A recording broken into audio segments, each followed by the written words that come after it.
All right, everybody, welcome back. Hey, really quick, are you guys okay if I call an audible right now? So I am so far behind where I was supposed to be, and I had all these stories, and they went longer, and I got excited, and you guys are so much fun. So what the plan is I'm gonna go from 4 till 6 right now. We're gonna take a dinner break from 6 till 8, and then you don't have to come back if you want, but from 8 till 9, I'm gonna do a really cool special session I'm excited for. I'm actually gonna have our resident friendly giant. Is he in the room? Where's Nick at? He's not in the room right now. Never mind, we're canceling the session. Just kidding. We're gonna have Nick actually come on stage after dinner, and I'm gonna do this. I have this idea. It may be horrible, it may be amazing. I have no idea. You gotta show up to find out. Kind of like the spot coaching with him on all stuff I'm talking about in the next 2 hours. And there he is. Finally, he showed. Just kidding. It's gonna be fun. We're actually gonna tell his story and behind the scenes of his story. And then I've been watching really closely, and I'll tell you why I've had such a vested interest in this journey over the last year or so. But I'm gonna basically, after we talk about the story, I'm gonna take him where he's at right now and coach him on the stuff that I'm seeing, the positives and negatives. And I want you guys here for that because a lot of us can relate back to what you guys are doing as well. So he, in proxy for you, will be getting coached by me. And I think you'll get some really cool things from it. So we'll be doing that from 8 till 9 o'clock tonight. It's kind of the game plan, and that's the plan. So right now they're trying to make sure the hotel's not going to kick us out and people can hang out. So that's the game plan. If you guys come back, you don't feel obligated unless you want to like have your mind blown. So, whatever. There's nothing else to do here in this town anyway, so might as well hang out here. I'm just kidding. I love it here. All right. So the dinner break, the goal is to go from 6 till 8 as long as they get done in the next 2 hours, which this session's got a lot of stuff, so I have no idea that's actually possible. Anyway.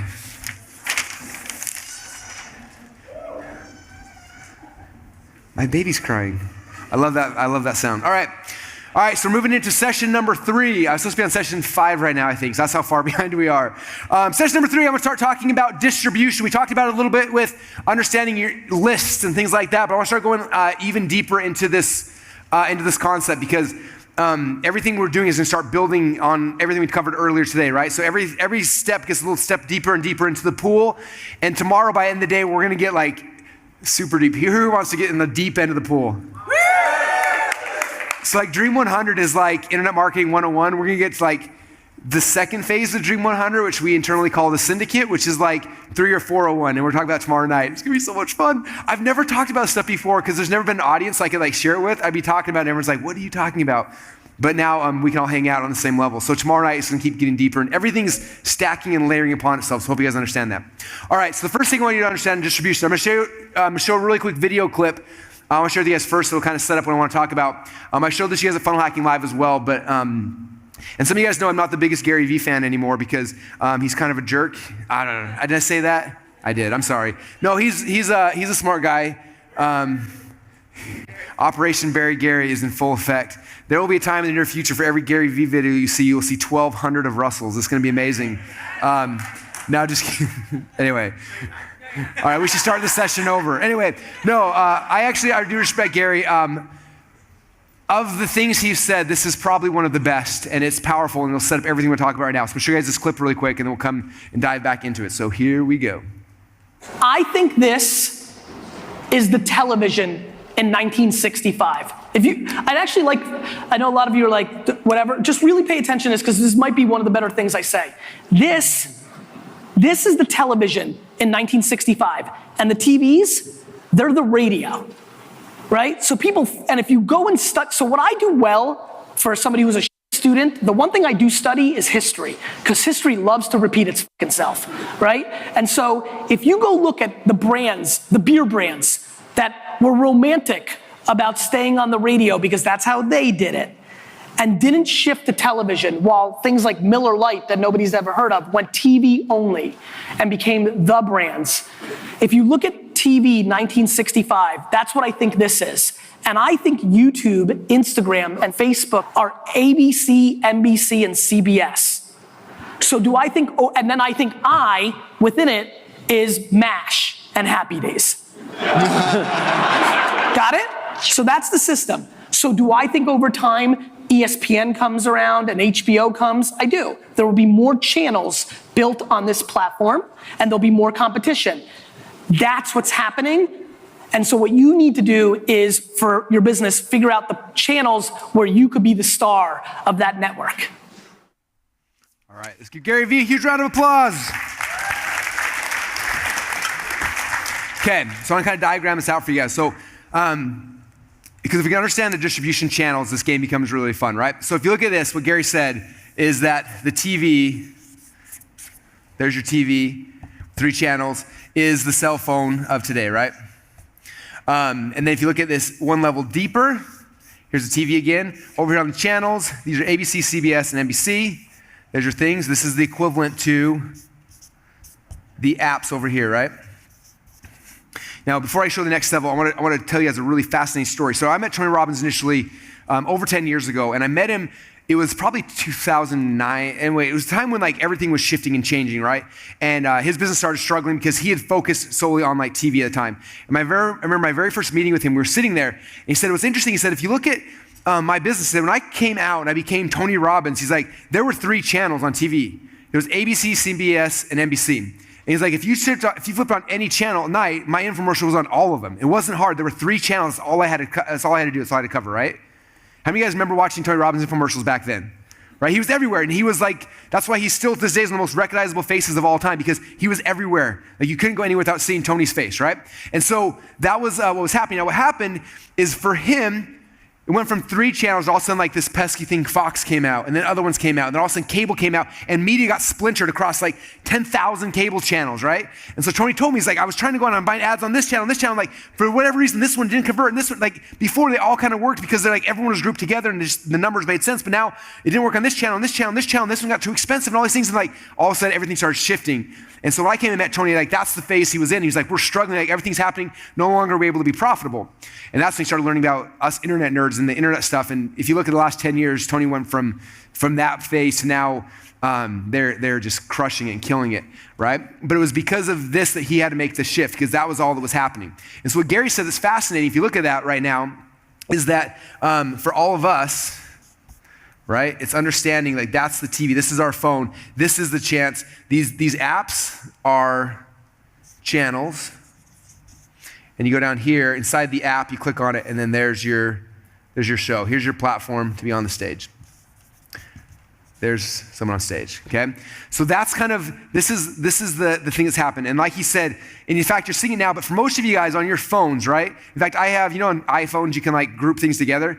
I literally have a tab that's called Conversation Domination, and in there are all of the apps that I'm trying to dominate. So my Facebook app, my Instagram, my Twitter, my LinkedIn, like all the different apps that I actually have my dream audience on there, I have them all in one group. So when I wake up in the morning, and I'm like, okay, I need to go follow my Dream 100, see what they're doing on every channel. I click on the Conversation Domination thing, it pops open. I have my 9 little apps there, and those are my channels, right? And I go and I click on each one, I scroll through, see what the Dream 100 doing, going through it, and that's what I'm looking at every single day, right? Is what's happening, all the channels, and I go see what the shows are happening in each of the channels, right? My Dream 100 shows in each channel that's happening, okay? So that's the first thing to kind of understand here. Let's see.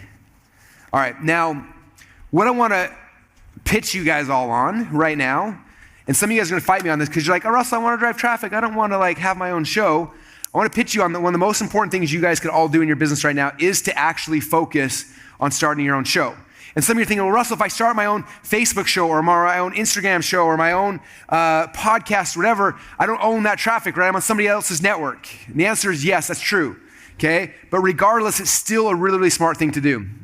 So there's my little doodle. Can you pull the slides back up real quick? This is the doodled out version of what I just doodled for you guys. Isn't that, I doodle stuff and I scribble it out and then my team makes it look amazing. I'm like, oh yeah, that is what I wrote. That looks so good. Someone asked me like how I got so good at doodling images for my books. I'm like, you honestly think I know how to do that? I found the who knew the how, and then they did it for me, right? All right, so the next phase. So your first distribution channel is gonna be your own show, okay? And at Funnel Hacking Live, I talked about this a little bit, and I did a presentation called Conversation Domination, right? And what's interesting is that presentation of all the ones I gave was probably the least well received. I think part of it because I was like, you guys should be on every channel, being all present, so anywhere you go, people looking at you, and everyone's kind of stressed out like, oh, Russell, I don't want to be you. I don't want to be on every single channel, right? And the more I thought about it, the more I think that I was actually wrong in that. I think there's a time when you should get to that, and actually tomorrow night, if we get to the advanced stuff, I'll go into that. There's a time and a phase where you should be omnipresent on every single channel, but initially you shouldn't be. If you try to launch your own podcast, your own Facebook show, your own YouTube channel, and all these things at once, I promise you'll fail. Even with me and my entire team of people, we're still not actively destroying every single channel. We're successful in 2 or 3 of them, and we're adding more on, but it's not something that you should just dive into overnight. It should come down to like focus on the channel you like the most. So the question is for you guys, like, what channel should I focus on the most? And I would argue the one you should do the most is the one that you're most comfortable with, the one that you spend the most time in, right? I remember for me, when I first got Instagram, I remember logging in, I was so confused by Instagram. How many of you guys were confused the first time? I was used to Facebook, and it was similar, but it was different. And like the picture, the headline was under the picture instead of above it. And I was like, why? Like I was so confused on how it connected. I couldn't figure it out, and I didn't like it for a long time. But I kept using Instagram, kept using it, and eventually I became more and more comfortable with it. Now, like by far, it's my favorite channel to publish on, by far. That's why Instagram, everything's like, I'm just so used to it. I love it. I feel comfortable with it. And for me, that's my favorite one, right? For some of you guys, it's gonna be different. Some of you guys may hate Instagram. Like, how many of you guys like don't have the app, and if you do have it, you've never actually logged into it before ever? Okay? Don't launch an Instagram show if that's you. How many of you guys is Facebook? Like, I love Facebook. I'm scrolling, they're doing stuff. Like, I can do Facebook Lives. Like, that's the platform you play in, and you'd enjoy it the most. Okay? How many of you guys more is like podcasting? Like, I love listening to podcasts, and you just know, like, man, if I'm ever doing anything, it's gonna be podcast, right? Why don't you think it through that? Like, do a platform that you love, but there's a huge argument for having your own show. And I will continue over this presentation to give you more and more reasons to believe it and things like that. But one of the biggest things comes back to the Arsenio Hall thing we talked about, right? If I want to work with my Dream 100, and I want to do a deal with any of the Dream 100, and I come to them and I'm like, hey, Dream 100 person who's amazing, I watch you, I follow you, is there any way you can promote my thing? It's hard. They're going to say no. It doesn't open up any doors. But if you come to your Dream 100 and you're like, how do I serve this person? What most people on your Dream 100 are looking for is a platform, right? People didn't call Arsenio Hall back because he didn't have a platform, right?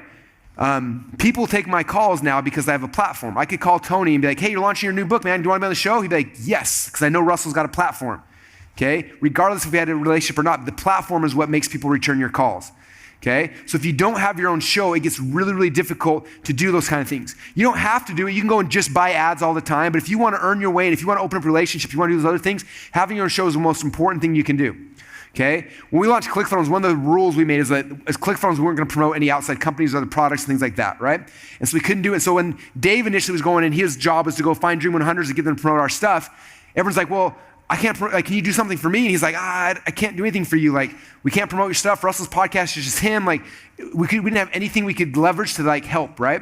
And so Dave had this great idea. It was like, what if I launched my own podcast called Funnel Hacker TV? And what's cool, or Funnel Hacker Radio, is like, I'll interview people. And that way, when I meet someone like, hey, can I have you on the show? And they're like, oh, cool. And then the person's on the show, Dave has a chance to interview him for 30 minutes or so, build a relationship, build a rapport, get to know that person. And all of a sudden, like, they have a relationship. And now amazing things happen because of it. Okay, well, the best ways to build these relationships with your Dream 100 is to give them a platform. Start your own show because you can give people a platform. Do you guys understand that? Okay? To work your way in, there's nothing more powerful than that. Okay? It's crazy. Like, you'd be shocked at the people you can contact and get a hold of who will return your call just by saying you have a show. Now, what's crazy about a lot of shows, like if you're on Facebook and you have like 3 followers, people like, if I do Facebook Live, you only have 3 followers. Some platforms like podcasts are hidden, right? How many people know how many podcast listeners I have in every episode? Only John does, because he looks at the stats. How many of you guys know how many people listen to Dave's podcast? Only he knows, apparently. Not very many people, right? Okay? So it's powerful. When Funnel Hacker Radio launched, we had no one listening to it, but he still did deals and got people on, right? Because you have a show. And so what's cool about it is that you don't have to have like a big, huge thing. All you have to do is like have a show and invite people on, and it'll open up conversations, dialogues, get people on your show. And some people may say no, but it's one of the easiest ways to infiltrate the Dream 100.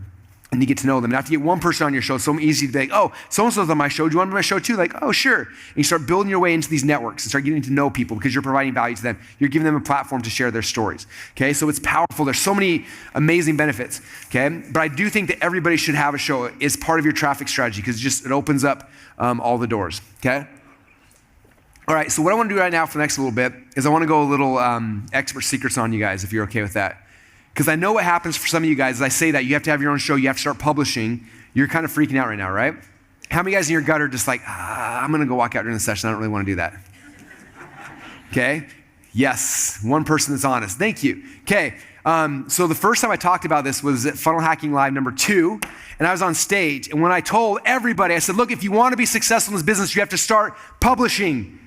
And there was this guy in the audience, and on the way over to the audience, he's like, I will do anything that Russell Brunson says. I will follow him to the end of the moon, but the one thing I will not do, no matter what he says at any cost, is I refuse to publish anything ever. I do not want to do that. It sounds like pain. I don't want to do it. Guess who that human being was? Mr. Stephen Larson. And then he gets off and he's like, Russell just talked. I was like, I don't want to. I hate Russell. He's so angry, but he's probably right. Dang it. Caitlin said, # do what Russell says like 40 times and she's rich now. Like I should probably do it, but I don't want to. And he fought me. And finally he's like, fine, I'll do it. And he launches this podcast and he does it for how long? A year, 2, I don't even know how long. 2 years now doing this podcast. Okay, last January, he decides to leave ClickFunnels and spread his wings and go off on his own because that's what entrepreneurs do, right? And was he scared? No, because he had this following. He had an audience. He had people who were listening to him. He had people who were ready to give him money the second he was ready for it, okay? So I want you guys thinking about that. Like, it's time to start publishing because when you do that, it builds this audience, it builds people, it builds a following, okay? That's going to serve you not just today, but it's going to serve you long term, okay? It's going to open up doors. It's going to open up connections. It's going to give you the ability to connect with the people on your Dream 100 you need to get to know, okay? There's no better way to do it than to have your own show, okay? It's amazing. All right. Now, the next part of the process with your own show is it's going to help you guys to become the actual attractive character. I'm pretty sure that the only concept I've talked about in all 3 books is this. Do you think it's important? Russell, I don't want to be an attractive character. Okay. Oh, you must hate money. Cool. Well, if you hate money, there's an Infusionsoft event happening down the road. You guys can go over there. Oh. I'm just kidding. I'm so sorry. I know we got some of, anyway, I'm just teasing. I didn't say that. All right, so this is hugely, hugely important, okay? For so many reasons. So I'm gonna start doodling this to kind of walk you through this process that'll help you guys, okay? So the first thing I want you to understand is right now, this is you guys, okay? Pre-publishing, right? And over here is where you want to go. This is a little flag right here, say result. Okay? And so the goal, my guess is your journey is one of 2 things. Either you were on this path and you were trying to figure out how to get a result, right? Or number 2, you've already gotten this result and you want to help other people get that result as well, right? Okay? All of us in some phase of that. Typically, in our lives, most of us will go through a phase, and I call it the growth phase, right? You learn about something and all of a sudden you're like, oh my gosh, this is the most amazing thing in the world. And you start geeking out, you start learning, you start going through this time of growth, right? And typically during this time of growth, you're learning and you're educating, you're becoming a different person, all this stuff happens, and then you achieve that result. And what happens when you achieve the result? You realize that the joy is in this whole journey, right? And you're like, crap, I got the thing I wanted, I don't feel fulfilled, I had way more fun like going through the journey. Now what do I do with my life? Right? Have you guys ever experienced that before? Right? The joy is in the journey, you achieve the result, and you're like, dang, that was it? Crap, now what am I gonna do with my life? And all of a sudden you realize, I've grown to a certain level, but if I wanna continue to grow my life, it's not about me growing more, it's about me contributing to others and helping them go on this path. So typically for all of you guys in this room, either you're on this path right now of you trying to get the result, right? You're trying to lose weight, you're trying to make money, you're trying to learn the stock market, you're trying to do whatever the thing is, or you've already achieved the result, now you're coming back down here and saying, I wanna take other people on this path as well. Okay, the first time you go is growth, the second time and beyond is contribution, okay? So we're going on this journey, okay? Now, I wish, if I could go back in time to 15 years ago, I wish that somebody would have grabbed me and said, Russell, you gotta document this journey. Everything that's been happening. I didn't, but what's cool is we did the ClickFunnels Startup Story event last weekend in Provo, and for Andrew Warner, before he interviewed me, I was like, I want to go I know he does a lot of research, but I was like, I think it'd be really fun to give him all the data. So I went back to a website. It's called archive.org. It's the Wayback Machine. Anyone ever use this thing? You type in a website and it goes back in time and shows you snapshots of the website from the beginning of time till now. And so I went through my domains, every domain I've ever owned. I plugged them into the Wayback Machine, and I found all of the funnels I built from the beginning of time till now in chronological order. Here's the first one, the second one. Ended up over 150 funnels I launched, you guys, before ClickFunnels. That crazy? In fact, next Tuesday I'm doing a presentation. I'm actually going to go through one by one and like in chronological order and tell you what I was thinking, like why. Anyway, it's going to be really fun, right? But so I have this cool thing now to document the journey, but man, I wish that I would have been documenting the journey this whole time. Can you imagine that? How many of you guys like to see Russell when I was 21 years old, sitting there the very first time in an event, seeing somebody run to the back of the room and have me document my thoughts of like, I went to this internet marketing thing, I thought I was gonna learn internet nerdy stuff, and this guy got on stage and he sold, and $68,000 worth of people ran in the back room and bought. And the next guy got up and I'm telling this whole thing, right? And then how many of you guys would love to hear the story? The very first time I got on stage in front of a room like this, I sold like crazy and nobody bought. And I was so embarrassed, I ran out to my hotel room and I hid for 3 days because I didn't want any of the attendees or the other speakers to see me. And I literally sat there eating Haagen-Dazs ice cream and coconut shrimp for 3 days while I watched X-Men movies. How many of you guys want to hear that story and see it, see the pain I was going through? Okay, I didn't document any of that. So I can tell the stories now, but man, how powerful it would have been for my audience to come on that journey with me. Okay, and what's scary for us is like, as we're going through it, there's a lot of pain, and you're like, I don't want to tell people about my failures. But man, looking back now, I promise you, people will follow you. It's interesting, Natalie Hodson told me this, and she may have even mentioned it Fun Hacking Live, but she said, Russell, the reason why people don't care that you're making crap tons of money right now is because they know how much you struggled to get there. Because they saw the downs, they celebrate the successes with you. If they just see the successes, they despise you, they hate you, they're angry because of it, right? Because you guys know that I script so many times, I've gone through so much pain, you're okay with it, right? So it's powerful, yes, okay? I'm saying that because I want you guys to think about that, like, be okay sharing those things that are scary, okay? Do you think Natalie Hodson was super excited to post the pictures of her peeing her pants? No. Do you think she was excited 4 months later when she became a millionaire? Yes, right? Because she shared those things. So that's the first thing. So a couple things. The first thing that, and this is another Gary Vaynerchuk. Gary's given us 2 things, darn him. All right, the first thing that Gary said is it's not about creating content. It's about documenting the journey, okay? So you're documenting the journey of you going on this path the first time, or the journey of you taking people on this path. That is the thing that's fascinating. That's what gets people to follow you, that gets people to listen in, gets people to connect with you, is the documentation of the journey. Okay, that's the first reason why we're doing this. Now, how do we document the journey? Okay, it's all gonna depend because it's gonna be different for every one of you guys. Every one of you guys has a different modality of what you like to do. How many of you guys in here like writing stuff? Like you feel comfortable, like you can sit down and write a blog post for like an hour and like feel good about it. How many of my writers in the room?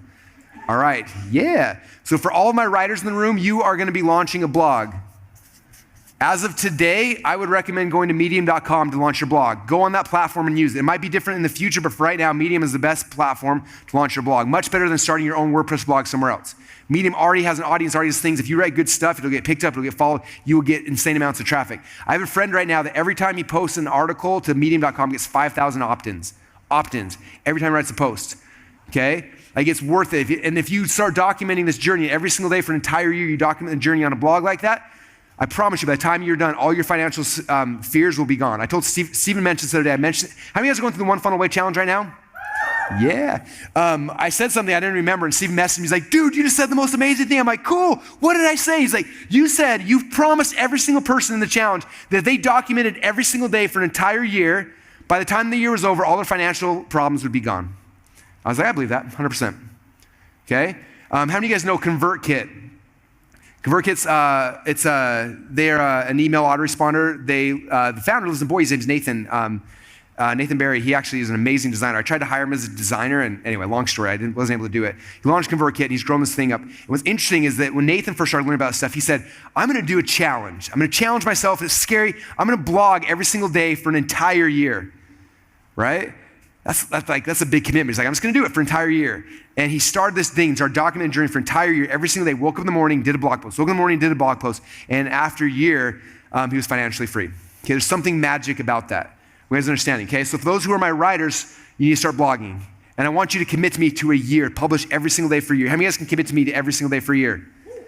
How many of you guys would do it if financial freedom was guaranteed on the other side of it? Okay, I will commit to you that. Okay, if you do every single day for a year, you will have that at the end of it. I promise you that. You will find your voice, you will attract the right people, and everything will change for you. Okay, put me to the test, I dare you. And come back in a year from now and be like, Russell, I'm still broke. Guarantee it's not gonna happen. Guarantee it, all right? Okay, how many of you guys are like, writing sucks, Russell, I'd rather die than write words. That's like, what? Why would you do that? Okay, I understand that. Writing is hard. All right, so how many of you guys like, I could though like get behind a microphone and just talk every day. That'd be really, really fun. How many of you guys are my talkers? All right. So my talkers, you're starting a podcast. Congratulations, you are officially now podcast hosts. Okay, you're starting a podcast. What's the new podcast app? Anchor. Okay, if you can't do a podcast, there's an app called Anchor. It's like free or like $1. I don't even know. Either way, it's worth it's amazing, right? And you can literally just click a button. You record a podcast, you click a button, it throws on your intro, your exit, uploads to iTunes, and you're live. Like that easy. Okay, there's no issue. I don't know how to do a podcast. Like, okay. Where's your sister at? Is she here today? Okay, or just give her money. Okay, stand up real quick. This is what she does for a living now. You record a podcast, you send it to her, and then she makes it magically live on the internet. Okay? My brother does that for me. Like, I have no idea how, people are like, how do you get a podcast on iTunes? I'm like, I click record on my phone, I talk into it, and then when I'm done, I stop, and I click a button, I say email to Scott, and then it goes to Scott. And the next day, it's magically on iTunes.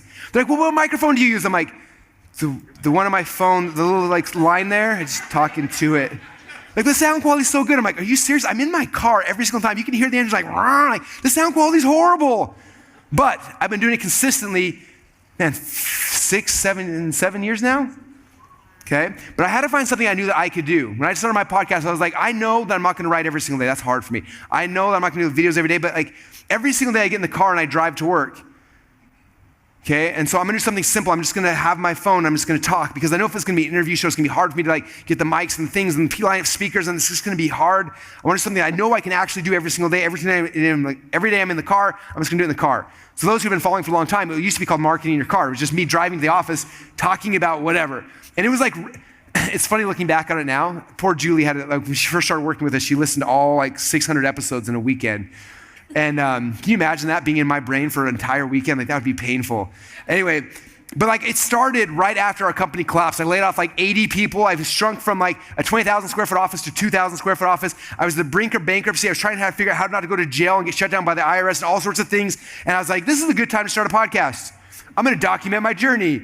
Why was I thinking that? I don't know. I'm so grateful I did, because I started documenting this process. And if you listen to it, it was funny. Julie's messaged me that weekend. She's like, you literally just said you have this idea you think is gonna change the world, and it's this thing you're getting called ClickFunnels. And she's like, you literally just said that you think growing a company over $10 million is the stupidest thing you've ever heard of. She's like, you literally just said, and all these things. I'm like, I said that? It's the most hilarious thing in the world. But what's amazing now is 5 years later, I have people that come to my world and they listen to something and they start listening, and then what happens? They start binge listening. They go back to the very beginning, listen to episode number 1. They go through this whole thing, and all of a sudden I see them in an event, and they're like, dude, Russell, I went on this journey with you. Oh my gosh, I thought you were the stuck up annoying kid, but I saw the journey, and you went through a hard time, and I feel like I'm connected to you, and every single day I'm hearing you, and I'm on the treadmill, and my intimate times where I'm just nothing else, you're in my mind talking, I'm hearing your voice, I'm hearing your language patterns. I actually believe this is possible now, because I've listened to you every single day for the last week of my life. Now, what's my ability to serve that person? It's way different, right? Okay? Because I was able and I was willing to document the journey. Okay? Now, this is the other funny thing. If you guys, the very first Funnel Hacking Live that Garrett White ever spoke at, or the very first one ever, he came and spoke at it.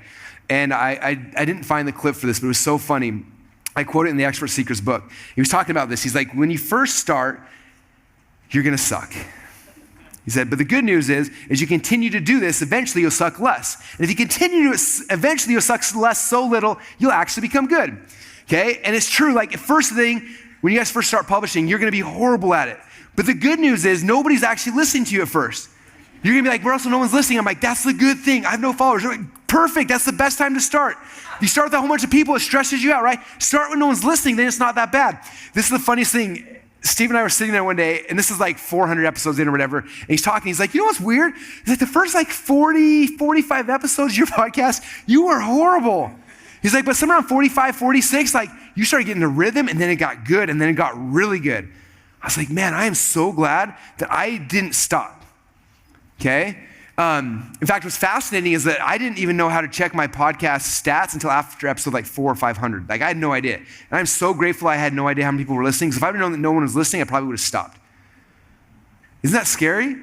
But because I had no idea how many people were listening, I was like, someone's probably listening. They keep going. I kept going, and eventually people started listening, and they started following, and they started sharing it, and started growing, okay? And I found my voice. Now I can stand up here in front of you guys with doodles as notes and talk for 3 days because I found my voice. I've told these stories 1 billion times, right? That they're over and over and over and over and over again, okay? So you have to become comfortable. Number 3, How many guys don't want to write, don't want to be audio, but you're like, I need my own stage to present. Where are my people that need a stage? He needs a stage. All right. You guys, you should start video, okay? Starting some kind of vlog. It can be, I don't care if it's Facebook Lives, Instagram Lives, YouTube, I don't care what it is, but start going live, okay? And it's gonna be scary at first. It's gonna be weird, it's gonna be awkward, but I promise you guys it's worth it. It'll be worth it in 12 months from now when you come back and you're like, oh my gosh, Russell, some weird things happen. I found my voice. Another thing that's amazing about this, when you start doing this, there's a scripture, I believe it's in Luke or in John, where Christ talked a little about this. He said, my sheep will hear my voice and they will come to me, right? And what's interesting, that's an eternal true principle in all things, right? Your people will hear your voice and they will come to you, okay? How many of you guys, in fact, I had Kim and Toby Shell, who aren't here today, but they were in Kenya with us a little while ago. And it's funny because they weren't planning to come to the first Funnel Hacking Live, but they won a 2 Comma Club awards. So like, hey, you should come to get your 2 Comma Club award. They're like, we don't really do events. We're like, dude, we're literally giving you a gold record on stage. You need to come. Like, fine. So they came. And they said when they got there, he said, I felt like it was my family. I felt like I finally belong. And these are my people, right? And they felt that way. How many of you guys felt that way when you came into our world, right? Like for me, it's like I started sharing my voice. And the first 5 or 6 years, I didn't share what I was really passionate about. I was sharing like all sorts of stuff because I thought it was cool. And like, that's when I found these customers I didn't like. When I finally was like, screw it, I'm just going to share what I actually am passionate about, what I actually care about. That's when you guys all showed up. Fascinating to me. Okay? So you start sharing it, your people will hear your voice. They will find you, they will come to you, but you have to share your voice. If you don't put it out there, no one's gonna find you. You have to be willing to do that, okay? They will magnetically become attracted to you, and the better you get, the more people will come to you. The more consistent you are, the more people will come to you, okay? But you gotta be consistent. All right, that's number 1, documented journey. Step number 2 in this process, called testing your material, okay? 2 months ago, I went on the secret Illuminati men's camp out with all these amazing people. And it was this group, they told us, like, don't tell anyone you're going on this trip. I'm like, really? Like, because I literally document every second of my life somewhere. Like, my wife will think I'm dead or something if I'm not Instagramming every second of this. He's like, no, because like you can't tell people. And like, so we all show up at the airport, like it's like 8 of us, and we're all twitching, like, and like, can we really not share this? And like, you got like 8 of the biggest influencers in the world who are like, share it every second. And you said, don't share it. They're like, yeah, we can't share it. I'm like, duh. And finally, like, it's funny, within like 15 minutes to see everybody like Instagram stuff, like, hey, what's up? Like, yeah. Like, I'm such a nerd. If you guys remember Instagram that day, I'm about to get on a helicopter with Tom Bilibou, the founder of Quest Bars. And he's got this bag of Quest chips. And I'm like, Quest has chips. I'm like freaking out. I'm like, oh my gosh, this dude, like, I'm like totally freaking out, and I'm trying to be all nonchalant as I'm getting on the helicopter with the owner of a $1 billion supplement company. Like, hey man, what's up? And I'm like, I have to document this. Like, so I get my phone out and I have this awkward picture, like, and it's like thin, and I tag like Tom Bilibou, founder of Quest, jumping on a helicopter thing. I tag like, he's not following me, he'll never know. And I was like, such a nerd, right? But like, anyway, where am I going with this? You guys are more and more scared the more you get to know me, huh? This is Russell Unscripted. How many of you, by the way, are coming on the cruise? So fun. You're gonna see a lot more of this there. Anyway, so I met this secret Illuminati group with all these amazing people. We're hanging around a campfire. I thought it was supposed to be a marketing meeting, and we're supposed to talk about marketing. It turns out no one wanted to talk about marketing. They were talking about feelings, and people, like men were crying, and it was so weird and awkward, and like I didn't know what to do. And then like I'm crying, and I'm like, what is happening? I don't know how to connect with this. This is amazing. It was amazing. But finally, in the middle of all this amazingness, we had one marketing principle that Dean Graziosi dropped. I was like, it was amazing. Sitting around the campfire, and he said, you know what's interesting? He said, if you look at the big comedians, right, they get on the big stage and they tell these jokes, and every single joke that they tell lands and they nail, everyone's laughing, and like, man, that guy is so talented. He said, what you don't understand is that the way, the path of a comedian, this is what happens. They start their career and they go over to this little dive bar and they write 10 jokes. They stand up, they get the microphone, they're like, okay, and they tell the jokes the very first time. They're awkward, they're nervous, and they tell the 10 jokes, and for the most part, they're bad. And they might get 1 or maybe 2 laughs. They're like, okay, those 2 jokes were good, the other 10 sucked. So they go back home that night, and they're, okay, cool. Delete those 8 jokes. Joke number 1, joke number 2, we're keeping those because they were good. Write 8 new jokes. Write 8 new jokes. They go to the next dive bar, and they test the material again. Okay, joke number 1, boom, nails it. Joke number 2, boom, nails it. Then joke number 3, 4, 5, 6, 7, 8, and of those next 7, 1 maybe hits. And like, cool, I got 3 jokes. Goes back to the drawing board. Joke 1, joke 2, joke 3. Okay, I need 7 new jokes. Writes new 7 new jokes. Goes to the next dive bar. Boom, nails it. Boom, nails it. Boom, nails it. Fail, fail, fail. Boom, nails it. Boom, nails it. Boom. Comes back, does it again, until finally they get the spot, they got 10 jokes. They tracks it again, another dive bar, nails it. Every single one's perfect. They got the material. Now they call up the big stage. They go on stage and say, grab the microphone, and they start telling the stories. And just every single thing, boom, they nail it. Everyone's laughing, cracking up. Like, that person is the funniest human being on earth, right? That's how it works. Okay, so the lesson for you guys is this, right? If you look at how can Russell tell, in fact, this story right now, do you want to hear how that story of the secret Illuminati meeting and the thing? So after Dean told me that story, I was like, oh my gosh. And that night I voxed Dave. I'm like, dude, Dave, oh, I told him the story. I totally jacked it up. I kind of got it, and Dave got the gist, and he was excited. I'm like, cool. Then that next morning I woke up, and I was like all still excited. So I got my little app out. I clicked record, and I recorded a podcast where I told that story, right? Then the next 2 days later, I was at Dana Derek's event, Dream 100 Con. I'm standing on stage, and I told that story again. Then the next week, where are we at next? 3 or 4 more times I told that story, and then I told it to you guys today. I've been testing that material. I've been testing that line over and over again. Okay? Now I know how to tell that story. Now I know how to land it. So everyone's like, oh, and you have the aha moment, right? This book, this event, okay? I've been writing this for 6 months, writing the jokes, getting it all lined out, trying to figure it out, doing the doodles, trying to figure the whole thing out. Then I spoke to Dana Derek's Dream 100 Con 2 months ago, whenever that was. Anyone here at that event? That was my first shot testing this material. I tested it. I didn't do the whole 2 days, but I did a 2-hour presentation where I tested a bunch of material. A couple things nailed, a couple things were like people eyes glazed over. I'm like, that was really confusing. Okay, note to self, don't tell that story again. Shift this, change something, tweak some things, and came back. And then I've been testing a lot of these stories in podcasts, in Facebook Lives, in stories, in interviews. I've been testing material, testing it. This whole experience, the next 2 days, is me testing this material before I sit down and start actually writing the book. You guys understand that?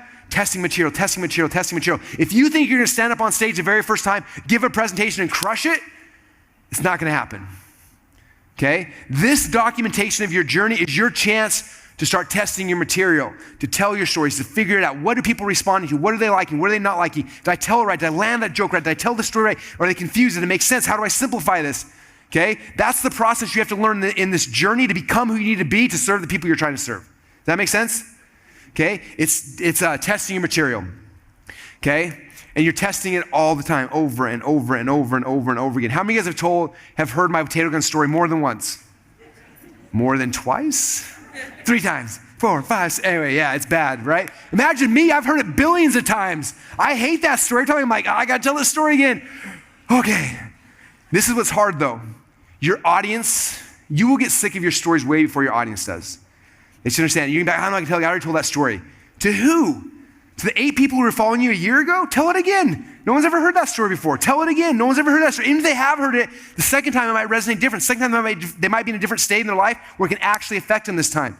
The second time, the third time, the fourth time, the fifth time. Okay? Don't be afraid to do it. You have to keep opening your mouth, keep putting it out there, and you become more comfortable. You get better at doing it. More people will come into your world, and keep telling the story, keep telling the story, keep telling the story. Okay? Half of you guys, in fact, this is one of the points I'm going to coach Nick on tonight when he comes back, is keep telling the story. He told the story initially. The first time I heard it, I haven't heard him talk about it again. Tell your story more often. Tell it again and again and again until you are nauseated and sick about it, because that's about the time your audience is going to be like, oh, this makes sense. Okay? So you're documenting the journey, telling your stories, testing your material, doing it over and over and over again. If you do this for a year, by the time it's done, you will understand, you will find your voice. You'll understand how to actually get the results. People will have a path to watch. Your material will be good. You know how to tell your stories. Amazing things will happen from this process. Okay, and then number 3 is during this process, you are finding your hooks. Okay? Probably one of the best case studies to share of this one was Anthony D. Clementi. When he first came out with the Biohacking Secrets book, or the Biohacker's Guide to, that book, right?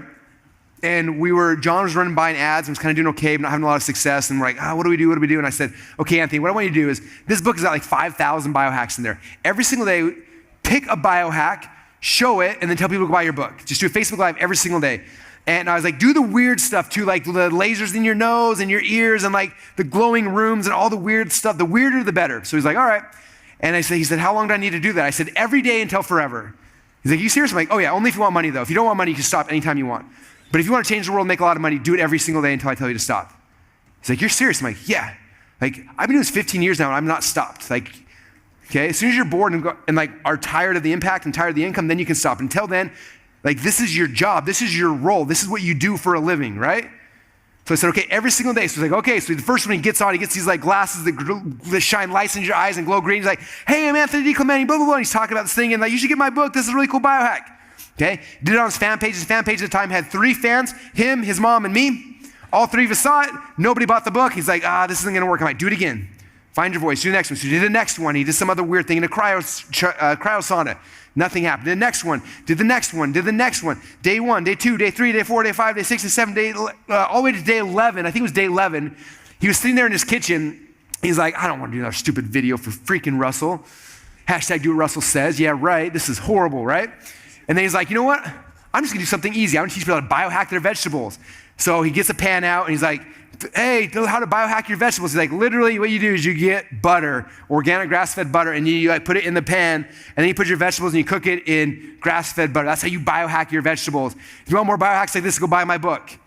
Put it out there. I think John spent 10, usually like we test something, we put like $5 or $10 in ads to see if anyone did any traction. It wasn't anything. And for some reason, that video, that hook, for some reason, how to biohack your vegetables was a hook.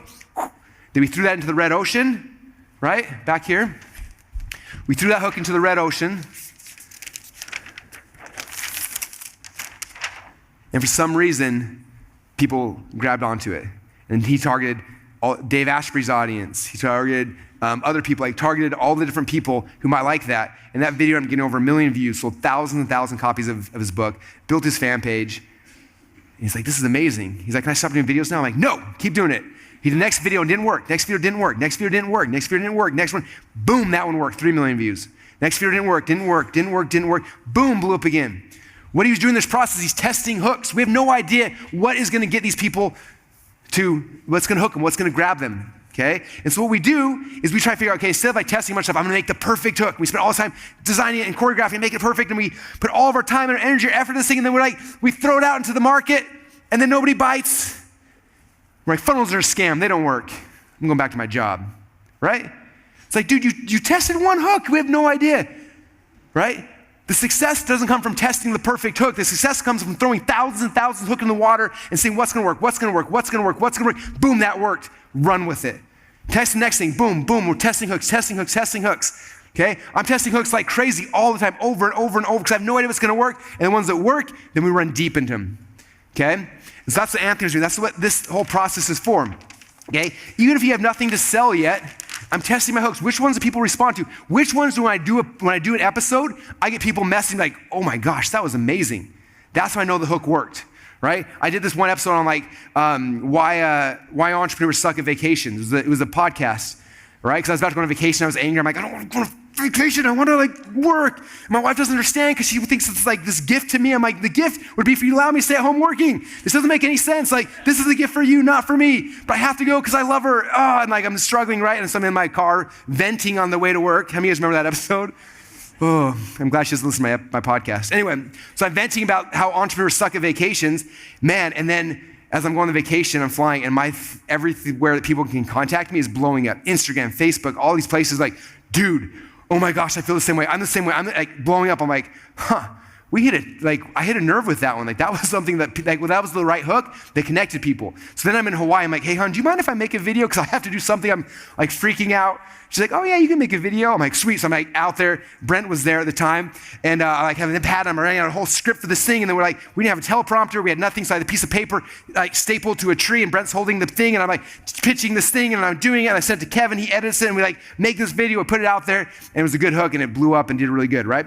But I'm always testing the hooks to find out what works, right? Because it's rarely the things that we think are going to be the ones that hit.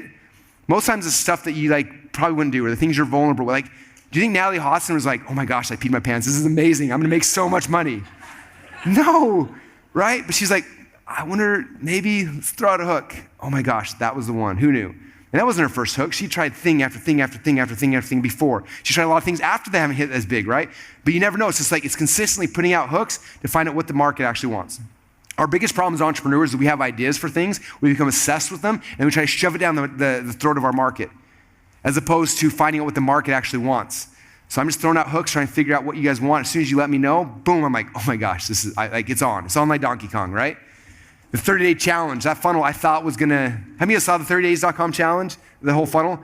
Like I thought maybe we would sell man, I think our goal initially going was like 2,000 copies of the book.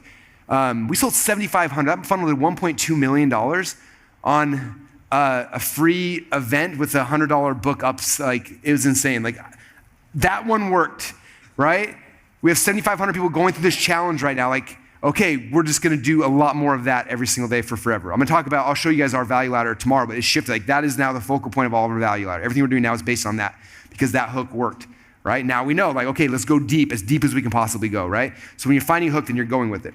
By the way, I'm also always looking, one of the reasons why I'm doing this whole Dream 100 thing, listening to podcasts and all these things and watching people, I'm looking what hooks they're throwing out there as well, what things are resonating, right? Sometimes I'll see a hook that's thrown out there and I'm like, man, that was really good. And I'll see it and I'm like, oh my gosh, that person got blah, how many views? Like, and this morning, I was on my phone this morning going through, and Prince EA, how many of you guys follow Prince EA?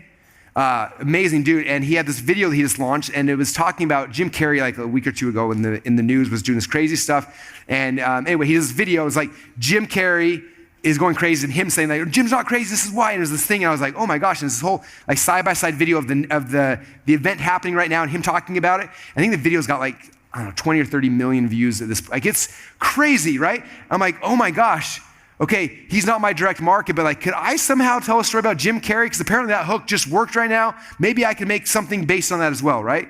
So I'm looking at other hooks, things that people are using. I'm like, and this gives you ideas for the hooks you can be using, right?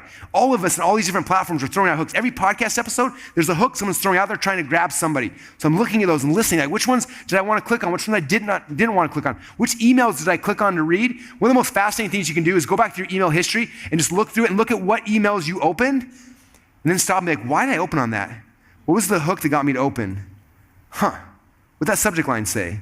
Every time I send an email out, the first thing I do is I log into my Gmail and I go back like 10 years and I start scrolling through and looking at like the subject lines that got me to open 10 years ago. I'm like, that was a really good one. I'm just gonna use that, okay? So you're looking for hooks all the time. Okay. You guys having fun? I love this. Okay, where's my little clicker thing? The stage, it's all over the place. Okay, so there you go. There's the doodle we just did. So finding your voice, you guys. How many of you guys will commit to me that you will publish every day for the next 12 months of your life? Those are all the people who love money and impacting and changing the world. Those who are not ready to commit to that, raise your hand yet. All right, Stephen's gonna grab you guys who are not willing to commit yet. He will beat you into submission. All right. Only do it though if you want to change people's lives and make way more money. Otherwise, don't even worry about it. Okay, the Harmon Brothers. We're doing the second video with the Harmon Brothers right now. The Prospector Part 2. But if you ever notice their videos, they always have a line at the very end that's in every one of their videos, if you study the scripts, that's like a total negative qualifier, like if you hate money, if you hate, there's always something, then don't buy our product. Otherwise, it's just like, anyway, we should do a whole event just dissecting their videos. They're all or nothing things. Okay. Cool, we're actually good on time-ish. All right. Okay, all right, next thing I want to talk about. So I want to go deeper into this whole hook piece. Some of you guys may notice over the since Funnel Hacking Live till now, there's been a thing that I've been going deep on over and over and over and over and over again. In fact, right now we're actually doing a rewrite of the Expert Secrets book to include this in the beginning because it's such a key integral piece that I feel like I missed when we did the book the first time that I want to make sure it's in there. I know some of you guys have heard me talk about this, but I'm going to go through it again and again and again because it's the foundation that I think some people are struggling with. So the concept is this: the hook, the story, and the offer. One of the reasons why some of you guys are struggling is because you haven't figured this piece out yet. So I want to dissect all the different pieces of it because these three things are used everywhere. They are used in the funnels. They are used on the sales page, right? Funnels are .com secrets. Sales pages are Expert Secrets, but in traffic they're used as well, okay? Hook, story, and offer is more important here than anywhere. So I'm gonna talk about it from a high level, but then we need to understand this because as I dig deeper into like, how do we get that person who's scrolling to stop and click on my ad and come into my funnels, right? It's all about this: hook, story, offer, hook, story, offer, hook, story, offer, okay? All right, so the first thing I want to talk about, really, this hook, story, offer. Okay, the first thing I want to talk about is one of the biggest problems a lot of you guys are having is you're putting all your eggs into one basket of like, I'm gonna sell this thing. I know what I'm gonna sell, and this is the thing, right? And what we have to become better at doing is really having, like, it comes down to, again, like, understanding that it's not what we want to sell. It's like, what does the market actually want? So I'm writing potential products. Okay, so what's the difference between a product and an offer? Who out there knows this? If Mr. Stephen Larson hasn't drilled this into your heads enough, then we can do it more. Okay, I'm not gonna run, well, I'll just say it. Okay, so the difference between product. So product is a thing, like a singular thing, right? An offer is you're stacking together multiple things into something amazing, right? So if you look at the way we do everything, in the office we call this a stack slide. But an offer is basically just a whole bunch of products mushed together. Okay, so it's interesting, like, especially the biggest blowback I get from this is definitely in the e-commerce world, where people are like, they read Expert Secrets, like, oh, Expert Secrets is for gurus and internet info marketers, it's not for people like me. I'm like, if you think that, you missed the whole point altogether, right? Expert Secrets is all about figuring out how do you create an offer, right? An offer is taking it from like, I sell this thing, what's something we could sell? Let's say I'm an e-commerce person, right? Oh, you guys want that? All right. It's getting real now. Okay, if you guys want that. Okay, so when you have a product, the biggest problem with the singular products, we talked about earlier, was search versus interest, right? A product is a product, it's a commodity, right? And when you're selling a commodity, it's like a race to the bottom, okay? So I'm gonna pick something. I did this exercise in the One Funnel Away Challenge, which is why some of you guys have heard this, and those who haven't heard this yet means you're not doing your homework. Or you didn't sign up for the challenge, which means you didn't respond to one of our offers, which hurts me. I'm trying to make these things amazing for you guys. Okay, so in the challenge I talked about is I wanted to pick a random product that's just like a random product, right? So I thought the product I'm gonna pick is the DVD of the movie The Greatest Showman. How many of you guys have seen The Greatest Showman? How many of you guys, when I said that, you broke out into song in your head and you were like dancing around? And my wife wants me to dress up like The Greatest Showman at Funnel Hacking Live. She's like, you should do the thing and we'll have like a cape and we'll do this thing. I'm like, no, I will never do that in a million years. She's like, but it'll be so cool. I'm like, I don't think I'm gonna, anyway. So, movie's awesome, right? Now, if you go to Amazon right now and try to buy the DVD Greatest Showman, how much does it cost? Like what, 19, I don't know how much DVDs are nowadays, 20 bucks? 20 bucks, let's say, for a DVD, right? Now, if I wanted to be a guy and I'm like, I'm gonna sell The Greatest Showman, I'm gonna sell it on Amazon, everyone else selling on Amazon, how am I gonna compete? The only way to compete then is to try to make it cheap. Like, well, you're selling for 20, I'll sell for 19. You're like, well, I'll sell for 18, well, I'll do 17, 16, all of a sudden you just race to the bottom, right? And that's how most marketing happens. It's like the worst thing in the world. That's happening when you're selling a product, right? You're taking this thing, it's the Greatest Showman DVD, and you're trying to sell it, okay? So for e-commerce sellers, or for anybody selling anything for any matter, I don't care if you're an affiliate, you're a network marketer, affiliate marketer, if you're a dentist, a chiropractor, like anything, if you understand this principle, the thing you're selling is just one piece. It is a product. And as soon as you shift from being a product to an offer, you switch from being a commodity, where you're fighting on price, so you're becoming an offer, which now you are your own thing. And I can sell you on the perceived value of my offer, right? So if I was gonna do The Greatest Showman, I would take the DVD and say, okay, the first thing you're gonna get when you buy the DVD for me is you're gonna get The Greatest Showman DVD. Everyone else got the same thing, but I'm gonna give you the DVD as well. Now I start thinking like, what are other potential things that someone who bought the DVD would also like? So I start thinking, okay, Greatest Showman, what's Greatest Showman is about? It's about P.T. Barnum. So who's P.T. Barnum? P.T. Barnum was the guy who started Barnum Bailey Circus, a bunch of other things. Like, what do I know about P.T. Barnum? Well, he was an entrepreneur. And now I obviously still entrepreneur. So like, hey, how is that exciting for people? And I look back in time and I found out that P.T. Barnum wrote like 5 or 6 different books about entrepreneurship back in the early 1900s. Is that crazy? Some amazing books, right? So I started looking deeper and I'm like, he wrote, this right here. He wrote 3 or 4 books. This is like book number 1, book number 2, book number 3. Now it's cool because in the early 1900s, pre-1923 means everything he published is actually in the public domain. The copyright laws happened in 1923. So anything published pre-1923 in the United States of America is not subject to copyright law, which means I can take all of P.T. Barnum's books that he wrote and I can take those and I own the rights to them. If you go to Gutenberg.org, everything on Gutenberg.org is in the public domain, which means you can republish without asking anybody ever. Right? So literally I go to Gutenberg.org, I type in P.T. Barnum, and 3 of his books are there, the entire PDF manuscripts. I take those and I can do whatever I want with them. Right? So I can go and get somebody to make an e-cover for it. I can write my own intro for it. I I could do a whole bunch of amazing things. I can make they call it a derivative work. Now I got all these things, right? So now I say, look, if you buy The Greatest Showman from me, you'll get The Greatest Showman just like everybody else. But on top of that, I'm going to give you 3 books that P.T. Barnum wrote, digital books you can put on your Kindle reader, you can read them anytime you want, all about entrepreneurship and growing your company. Is that cool?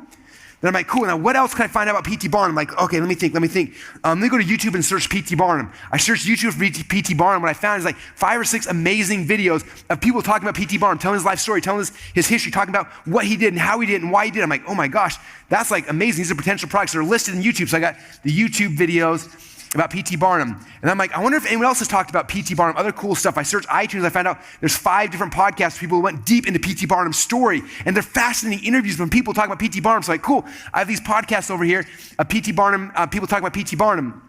Then I started searching Amazon. I found out there was a guy who happened to be one of our friends named Joe Vitale who wrote a book called There's a Customer Born Every Single Minute. How many of you guys got that book in the mail? You're welcome.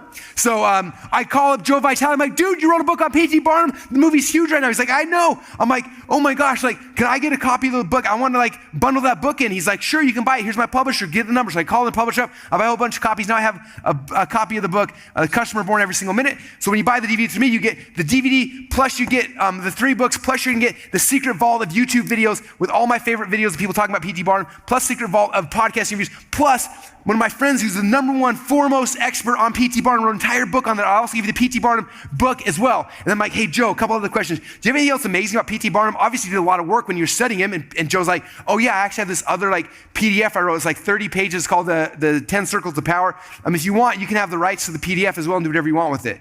What? Are you serious? Yeah. Okay, cool, because Joe's like, man, this book's awesome. I would love to, like, you can sell it and it's on your platform. More people find out about my book by reading the report. So then Joe gives me the PDF to his book. I throw in the PDF as well. You get the unreleased PDF book called The 10 Rings of Power. And I keep going on and on and on, right? I start thinking like, what are all the potential products I could create? Maybe I watch the DVD and then I'm gonna give my commentary. I'm gonna record an hour-long recording of myself on my phone talking about, after watching the movie, here's all the insights I saw for my specific business, okay? Boom, now there's another part of the offer. It's like Russell's recordings on his thoughts about P.T. Barnum, and throw that in the offer. I can go on and on and on. I can interview Steven. You watched the movie, right? How does P.T. Barnum's story relate back to offer creation? He could tell me, like Julie, how's it work to funnel creation? I can interview her. I can interview John. How's it work based on traffic? I can get 4 or 5 people. How's it work based on systems? James P. Frill, can I interview about how P.T. Barnum's systems would actually work in today's market? He's like, sure, I'd love to be on your platform talking about things. Sweet, I get him to do it. All of a sudden, I have all these assets, right? All these potential products that come out of this thing that become huge, right? I put them in this offer. Now I can go to Amazon or go to someone else and say, look, you can buy the DVD from so-and-so over here for $20. Mine's I'm actually selling for $2,000.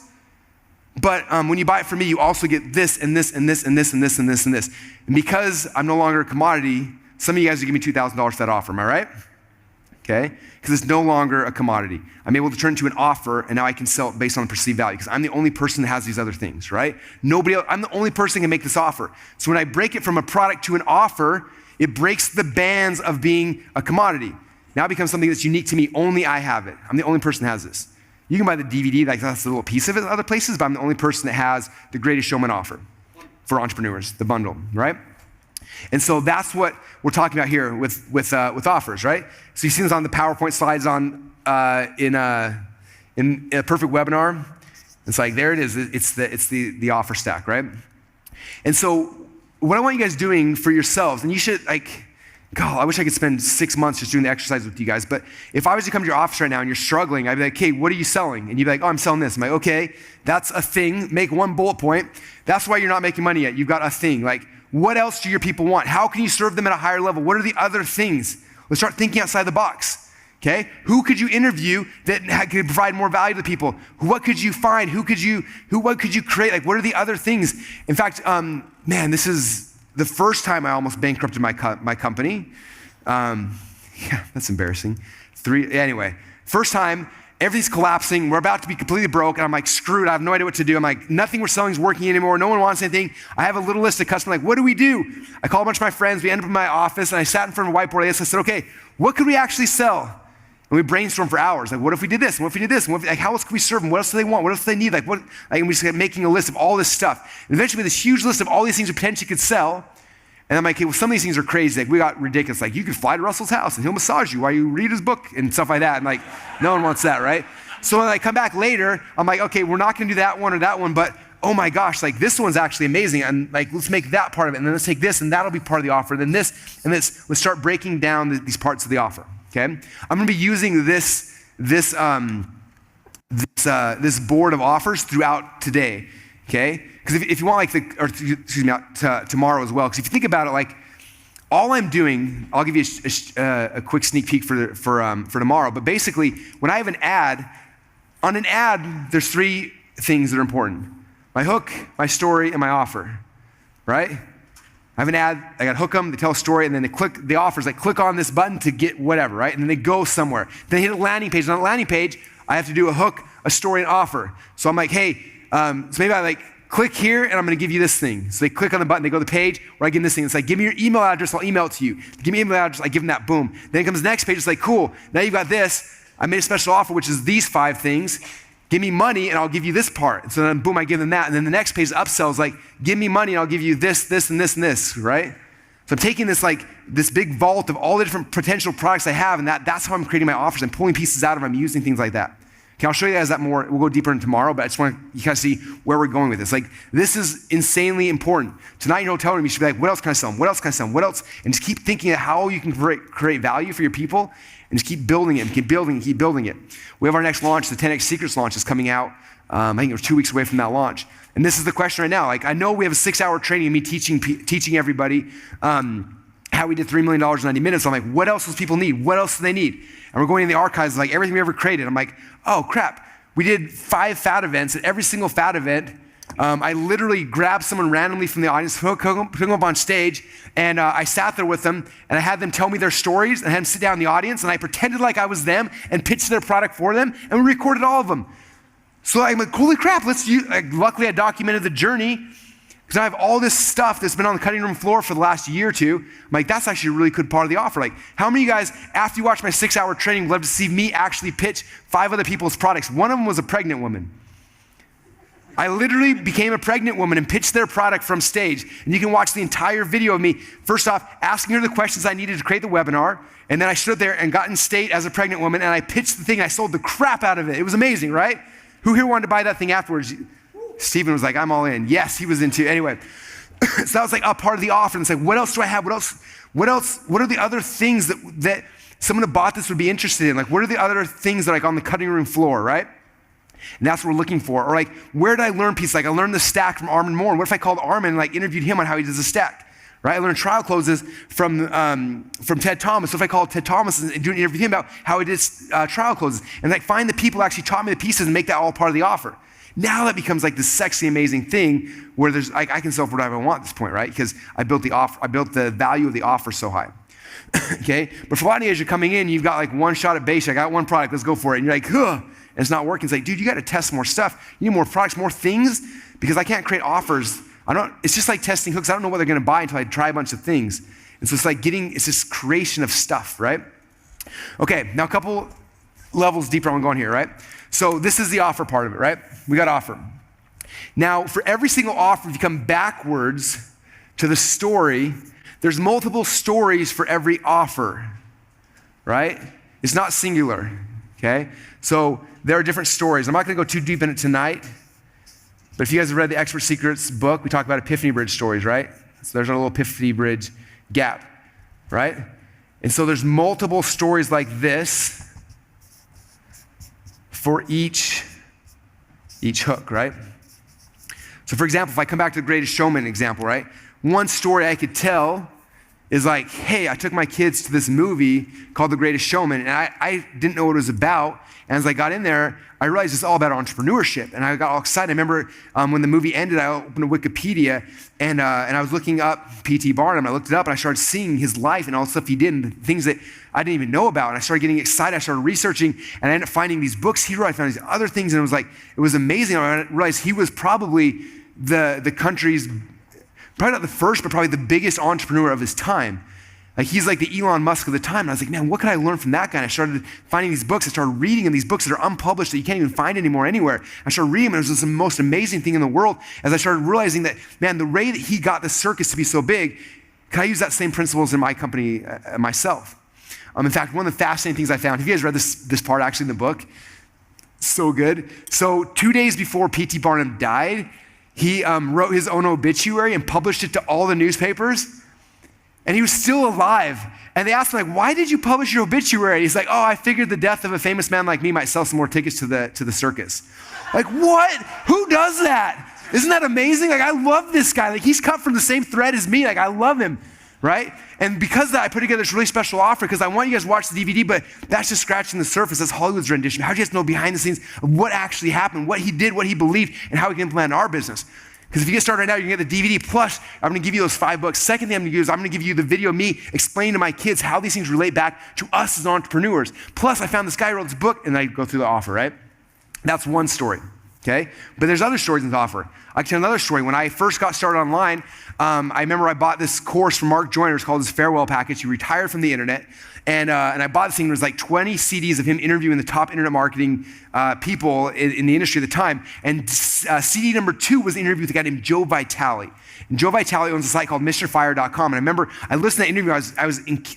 I like loved everything that Joe Vitale said. And I remember afterwards I went to MrFire.com. I'm looking at his site. And when I went to his site, there was a tab that said hire him. I was like, oh my gosh, I got to hire Joe Vitale to like do marketing for me. So I click on the tab and I went there and he had his rate sheet. And he was charging $6 per word to write an email. $6 per word, even the little words like and the, $6 per word to write an email. I was like, what? How is that even possible? But I became obsessed with Joe Vitale and I started buying every single thing he published. I'm like, if he's charging $6 per word, I want to read every single word he's written that I can find. And one of the very first books I bought was a book called There's a Customer Born Every Single Minute. And what's fascinating, this book is actually about about a man named P.T. Barnum. And I remember reading this book and it goes through 10 rings of power about how P.T. Barnum was the world's greatest entrepreneur, and all these different principles, what he did to build up the P.T. Barnum brand and the circus and everything, and then he ties back to how it relates back to us. And I remember buying that book and devouring it, and I loved it, and then I put it on my shelf and I forgot about it for a decade. A decade later, this movie comes out called The Greatest Showman. I didn't know it was a musical, I wouldn't have gone. But my wife tricks me, like, oh, you should go to this thing. I'm like, oh, whatever. And I take my kids there and all of a sudden they start singing. I'm like, what in the world's happening? But then I saw Wolverine come out. I was like, sweet, Wolverine's gonna come out. He's dancing and I'm even more confused. And then a few minutes into it, all of a sudden I'm like, wait, P.T. Barnum, I remember reading a book by Mr. Fire like 10 years ago. And I start freaking out. I go to Wikipedia and I see the thing and I email Joe Vitale. I'm like, dude, you watched the movie? He's like, yeah. I'm like, oh my gosh, your book is so relevant right now. He's like, yeah. I'm like, what are you doing with it? He's like, nothing. I'm like, what? Can I buy 600 copies to send to all my top clients? Because that book is insanely good. He's like, yes. And then he's like, oh, by the way, I have this PDF that I wrote that I never published. If you want, you can give them that too. I'm like, are you kidding me? That'd be amazing. Can I interview you about like what you learned from back then going through this huge research project? And he was like, yeah. So I put together this offer, like, I'm going to give you guys a DVD because I'm sure you want that. But second off, I got a copy of there's a Customer Born Every Minute. It's completely out of print right now. It's really hard. In fact, if you go to eBay right now, you can get copies for like $200 or $300. But I actually contacted the publisher. I printed a batch. I have it in my warehouse. You can't get them anywhere else right now. It's hard to buy online. I've got a bunch of those. Plus, I have this unreleased PDF that Joe Vitale actually wrote about it, which is insanely cool. Then on top of that, he let me interview him. Plus, I found 3 of P.T. Barnum's old books. And I build up the offer again, I sell it. Different stories, same offer. I could do another one, another one, another one. Okay? Every offer has multiple stories. Which story is the best one to sell? I don't know. That's why I'm testing my material. I'm seeing what's happening. I'm testing things to find out which one's gonna be the best that's gonna resonate to people. So when I have a shot to stand in front of people and pitch something, I'm leading with the best story. But I don't know that if I'm not publishing, right? Okay, all right, I'm gonna go one level back from that, okay? So every offer has multiple stories. Every story has multiple hooks.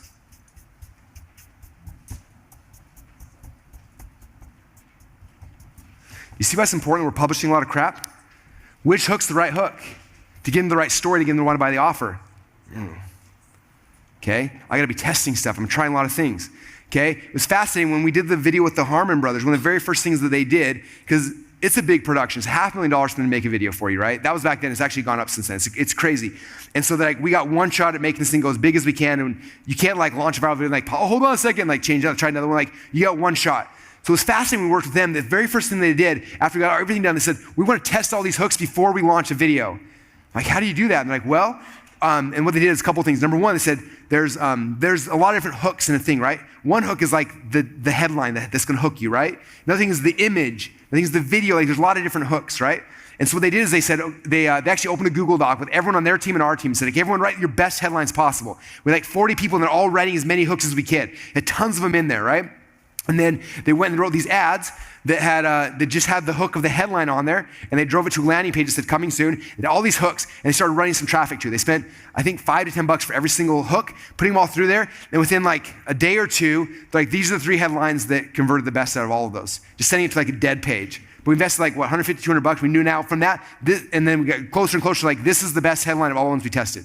Then we know what images are gonna work the best. We take a whole bunch of images, then another $150, $200 through a bunch of images, and like, boom, this is the image. This headline, this image worked the best. And they had intros. They had like 5 different intros of how to start the video. They had the one of the pretty girl coming in, the gold digger. They had another one. They had a bunch of different ones. We tested little intros of those videos. They saw which one people watched the longest. And then before we launched the video, we knew this is the best headline, this is the best image, and this is the best intro. And then we're gonna do our best shot possible. Okay? And it was fast. We spent probably $500 on this testing process. We got the data back and we went with our best shot. Okay? That's the same thing we're doing as we're publishing every day. We're testing hook after hook after hook. We're testing all these different things. We're testing the stories to figure out what are people resonating with. And then when we have a chance to finally sell something, we're just putting our best effort forward, right? Putting our best shot forward. And so that's kind of how this whole thing works. So the hooks lead to the story and they lead to the offer. So for you guys, as we're thinking through this right now, and this, again, this isn't just creating your product. This is everything from the ad to the click to the landing page to the upsell. Like everything is coming back to initially having this here. You need a palette. You need like a toolkit, I don't know what you call it, but a whole place with all these different products in there. Because from there, we're testing all these things. We're creating offers and we're putting them all together. Does that make sense? Okay. We are doing pretty good on time. Let me see where I want to go from here. Oh, cool. Actually, I got probably, do you anyone have questions on this? I probably got like 5 to 10 minutes. I can do a couple questions real quick before I move on, if anyone wants a question on this part at all. Unless I was as clear as can be. Does anyone have a question on hook, story, offer before we move on to the last piece here? Right behind you, John. Is this part of the Perfect Webinar? Because it looks very familiar with the stuff that you've talked about regarding the Perfect Webinar. Good question. This question, is this part of the Perfect Webinar? So, yeah, in fact, like I said, right now we're doing a rewrite of Expert Secrets. This is going to be coming earlier in the book. Because the problem I found with Expert Secrets as we rolled it out is people get into it and they get confused because I'm like, there's multiple, like, one thing, 3 secrets, different story, like a whole bunch of stories. But like its core essence initially, like I can just give a hook, tell a story, and sell an offer, right? The Perfect Webinar is like if we're selling more expensive things, we're trying to build it out, like it becomes, maybe there's a hook, and for us, there's 3 stories, right? Story number 1 to break their beliefs about the vehicle. Story number 2, breaking their internal beliefs. Story number 3, so we're telling multiple stories to be able to knock down the dominoes to make the offer easier to sell. So yes, as it evolves, more stories come in, more things, but from the most foundational standpoint, this is it. If you want like the framework to sell anything, it's like hook, story, offer. And then as the thing you're selling becomes more complex, as better stories, as more false beliefs come in, as better stories, as more stories, like it keeps adding upon itself. But from the base foundation, like this is the simplest form of how the whole process works. And especially from the traffic side, because you know the intent of this event is the traffic side. Like I'm not like most of my ads, the story's not super complex, right? It's a little quick video or it's a thing like they're shorter, and the offer's like click on my thing, right? Come in here, hook them, tell them a story, click on the thing. And so in that context, it's like the building blocks, the most simple form, but then it gets more complex as you get deeper to like how do we do the presentation, how do we do things like that. It gets deeper and deeper. But from the core foundation, that's the process. Good question. Right over here. Oh. Got it. Okay, so my question is, Stephen's got me thinking about the difference between art and science. And Stephen talked about that it's science, right? But I have a really hard time figuring out my stories. Do you have any advice on how to find your stories, cultivate them, and the science of finding your stories and telling them in a good way where people can relate to them and they have a purpose? Yeah, where's Miles at? Is Miles in the room? He may not be here now. Okay, I'm gonna tell you a funny story. So those who know Miles, he came last week, traveled on 2 things with us, and we're sitting there and he was like, you have a story about everything. I was like, I don't know. I'm like, everything's got a story. He's like, no, they don't. And we're sitting there and he had his feet crossed, and you don't have to come on, I'm just telling a story about you. But he's got his feet, I'm telling you a story about your shoes. So he's sitting there and I was like, what's the story about your shoes? He's like, they're just Vans. I'm like, what's the story behind it? He's like, I don't know, I like Vans. I'm like, dude, there's a better story than that. I'm like, you have to remember, like, what is the process of why you bought those? Like, there's something that happened that made you do that, right? And most of us think the story is the thing, but the story is not the thing. The story is everything that happened to you, coming up to you, experiencing and doing the thing. They get to go back in time, and most of us say, like, there's no story, they're just shoes with a zipper, right? You want to hear my zipper? I can tell you a story of my zipper story. You want to hear this? Okay, here's my story on my shoes. So we were in San Francisco. I bought the, okay, me going deeper back. Okay, so 2 funnel hacking lives ago, Bart, you guys know Bart Miller? Bart was like, he joined Inner Circle, and he's like, Russell, you look like a 16-year-old kid. Your shirt's super baggy, and you have t-shirts, and it's really embarrassing, and I can't allow you as a friend to let you step on stage looking like that. And so, like, he took me shopping, bought me skinny jeans and weird shirts and all sorts of stuff, and I was like, and I didn't say anything. I spoke, this is 2 funnel hacking lives ago, and afterwards people were like, man, if you lost weight, you look so much better. I'm like, no, but I have skinny jeans on. They're like, whoa, you look, and I was like, weird, anyway. And so Bart's making me dress this way for the last 2 years. And so the other day he sent me these things about, he's like, buy these shoes. And they were like some weird freaky shoes. And I was like, so I bought them. And then the cart next to it was like, people bought this, also bought this. And they were these shoes with the zipper on it. And I was like, those are cool, I think, but I don't really know. I don't know if I trust my judgment, but people bought this, also bought that. So maybe it is. And so I bought it, right? So then the shoes show up and I'm like, these are kind of cool. So I put them on. And then I'd never seen shoes with a zipper on the side. I was like, this is weird. So I zip them up and I'm like, And then we go to San Francisco. I happen to wear them there. So I'm in San Francisco, and we're hanging out with Dan Usher. You guys don't know Dan. He was not here today, but if you watch any of the funnel hacking live promotional videos, him and his team are the ones to do all those, where they're running around the room and do these cool, crazy videos. Blake is on his team running around here with videos. You probably see it. Yeah, that's Blake. So Dan's like the coolest, like artsy guy. He's always got crazy hair and like, dresses all cool. He's like the cool guy all the time. You're just like, man, that guy is so cool. He's like oozing cool, and I don't even know what to do around him. It's awkward. And so we're hanging out talking, and I remember after the 10X event, he was like, we need a shot of you in a helicopter flying over Mandalay Bay. I'm like, what? He's like, yeah, we need an establishing shot for the 10X video in a year from now so that they can see you looking over Mandalay Bay, like thoughtful. And then we'll start with that shot, and then we'll zoom into Mandalay Bay where you sell $3 million in 90 minutes. I'm like, you think things through really far out. He's like, yeah, I actually already booked the helicopter. They have the special kind where you can hook a strap on, you like hang out the window of the helicopter, and we'll film you from behind looking at Mandalay Bay. I'm like, are you kidding me? This is insane. And so an hour later, I'm literally in a helicopter, strapped in, sitting out, flying over Mandalay Bay, and I'm freaking out. And I get these pictures, I think I'm so cool. And then after we land, Dan is like all upset. I'm like, what, did it not come out good? He's like, your shoes, like they suck. I'm like, what? He's like, why would you wear those shoes to fly over Mandalay Bay? I'm like, I didn't even notice my shoes. He's like, you could have had cool shoes. And I was like, all paranoid about my shoes, right? So then fast forward to we're in San Francisco, and we're hanging out with Dan, and we're talking about Caleb Maddox. And it was funny because we're talking about Caleb, and you guys know Caleb. Like, I love Caleb. He's awesome. And we're talking about Caleb, and Dan was, what did he say? Something happened, and Dan's like, we must be successful. I'm like, how can you tell? He's like, well, he wears zippers on his shoes now. Like, you can't get cheap shoes with zippers on them. I'm like, how much do you think zippers shoes cost? He's like, I don't know, $2 or $3 grand. I'm like, really? And he's like, what? He's like, why? I'm like, I look down, I'm like, dude, I have zippers on my shoes. He's like, what? You have zippers on your shoes? How much do you pay for those? I was like, I don't actually know. But people who bought this also bought that, and I had, it was this weird thing, right? And so now I have zipper shoes, and that's the whole story behind zipper shoes. So that was my shoes, for crying out loud. How many of you guys can tell? So, all right, so I digress. So I'm sitting there with Miles in the airport, and he's like, you tell stories about everything. Like, what's the story? And I was like, well, tell me the story about your shoes. He's like, there's no story about my shoes. I just like them. I'm like, why do you like them? He's like, I don't know. I just buy them. I'm like, dude, there's a story. He's like, all right, there's a story. I'm like, okay, what is it? I'm like, the key to telling a story is not the thing. It's the journey of how you discovered the thing. He's like, well, a couple years ago, I was like dating this girl. And before I took her on a date, like, I was like, doing the thing where you check them out and try to figure out like what they like. And I noticed every single day she wore Vans. I never had Vans before, but I noticed that she wore Vans every single day. So I was like, man, they must be cool. And she thinks they're cool. So if I had Vans, then I would think they're cool. So I went to the store, and I didn't buy one. I bought 3 pairs of Vans because I was like, I don't know what outfit I'm going to make sure I have because I want to make sure I impress her. So I bought 3 pairs of Vans, and I wore them, and I asked her on a date, and then we both had Vans on. We had this really cool moment. And he's like, but ever since then, I've always thought Vans were cool. In fact, the only shoes that I wear now and the only ones I own are Vans, all because I wanted to impress that girl all those years ago. I was like, dude, now I care about your shoes, right? How many of you guys tonight when you walk on Miles would be like, dude, nice Vans, right? Because you care about it. All you guys now are like wondering how much I spent for these zipper shoes. Some of you guys have already Googled it. You're like, how much do those zipper shoes actually cost, Russell? Right? How much? Some already do. the keys in the story. And then we had someone at the office, Shane, who's doing behind the scenes of all the One Funnel Away stuff. He's going through the training with everybody right now. And he's like, dude, you have stories for everything.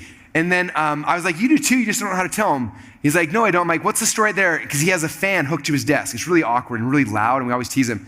I'm like, what's the story about your fan right there? He's like, what do you mean? I'm like, why do you have a fan? He's like, I get hot. I'm like, okay, that's a crappy story. I'm like, there's a story. Why do you have a fan on your desk? Like, think back in your past. There's like, what happened that made you have a fan right now today? And even with all of us teasing you, you still have it hooked there. And he's like, well, oh, I know what happened. He's like, my old job, I would come in every day, I'd be working, and I'd be so hot, I'd be pouring sweat down my face, and I had to like take breaks all the time, go outside to cool off, and my boss got so sick and tired of me taking breaks all the time, he bought me this fan and mounted it to my thing, he said, stop moving, stop leaving your desk, this fan will keep you cool. And he hooked it up, and it was amazing, I kept myself cool, and like this fan, I've taken me from job to job to job, and I never leave without it because I have to have it, otherwise I'm like way less productive because I sweat and I take these breaks all the time, and so now I have this fan.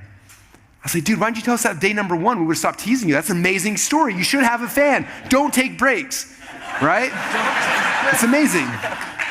But for all of you guys, there's a story. Like, why is Stephen wearing a capitalist pig shirt? There's a story. Why is he wearing this lucky hat? There's a story. You want to know his story? I'll tell you what the story is. How many of you guys want to hear the story? Last year, Funnel Hacking Live, I may butcher this, but I think I'm right.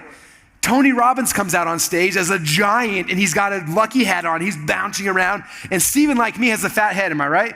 I can't wear hats. But Tony Robbins comes on stage, and Tony's the only human being who's got a bigger head than me or Stephen combined, right? And he's like, he looks really good in this lucky hat. And then afterwards, Stephen had a chance to talk to him, and he's like, hey, nice hat. And Tony's like, oh yeah, I own equity in the company. And Stephen's like, oh my gosh. And then every day since then, Stephen's worn a lucky hat. Isn't that amazing? Okay. Every single one of you guys, there's a story about why you do what you do. And if I ask you, like, oh, because I like purple shirts. No, you don't. There's a reason why you actually wear a purple shirt. Okay? You just have to get better at like remembering the reason why. Okay? So it's not magic. It's just going back in time and like trying to think through that thing.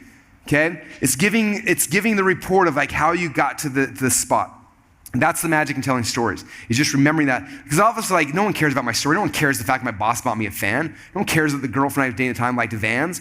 No, we do. That's why we care. And if you tell that story, and the next level of that is you start weaving in the emotion of it, right? The coolest thing about human beings is we have this really weird thing called empathy, right? So as I talk to you, you're going to feel, if I do it right, you will feel what I feel, right? So if I'm like, hey, I came to the office today, I was really tired, and then I worked really hard, and then went home, and I was super tired.